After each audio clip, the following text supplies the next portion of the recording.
Timmins, James Bay. Mr. Speaker, the great Canadian ripoff continues in the Senate. We now learn that more senators are under investigation, but the Senate is keeping it secret. We know that Mike Duffy's having to pay back oodles of money, but the Senate is keeping the amount secret. Now we learn that Senator Pam Wallen is the latest senator looking for a back kitchen door to get out of because she apparently has to pay back a substantial amount of money. So when will this government come clean with taxpayers and call on the conservative-dominated Senate to tell us?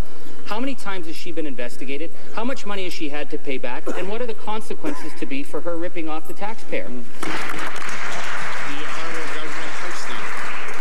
Mr. Speaker, we've made it quite clear that we want to see that the Senate review all these matters in terms of expenses, which they are doing, to ensure that the rules that they have applying to expenses are appropriate, and of course to report back publicly on that. But the real question is, why does the NDP continue to resist real reforms towards a Democratic Senate?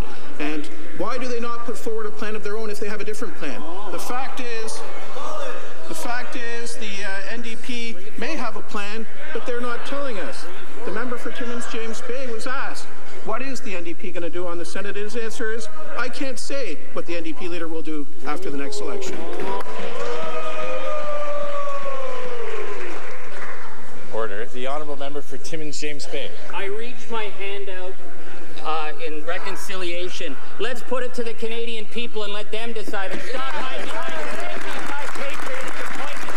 My God, Mr. Speaker, glaciers are melting faster than they are being accountable to the Canadian people. And speaking of which, we now know that Mike Duffy's ripped this off for, what, 40,000, 50,000, 100,000? Who knows? Because the Liberal and Conservative senators are telling taxpayers it's none of their damn business what Mike Duffy took. So simple question, how much money did he take and when are we going to...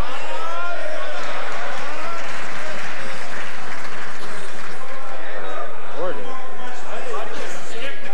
right, I think we can avoid words like that during question period. The Honourable Government House Leader. Mr. Speaker, the question was put to Canadians in 2006 when we proposed an elected Senate, in 2008 when we proposed an elected Senate, in 2011 when we proposed a Senate. None of those times did the NDP support it, but you know what? Canadians did. They elected a government committed to delivering Senate reform. We brought forward legislation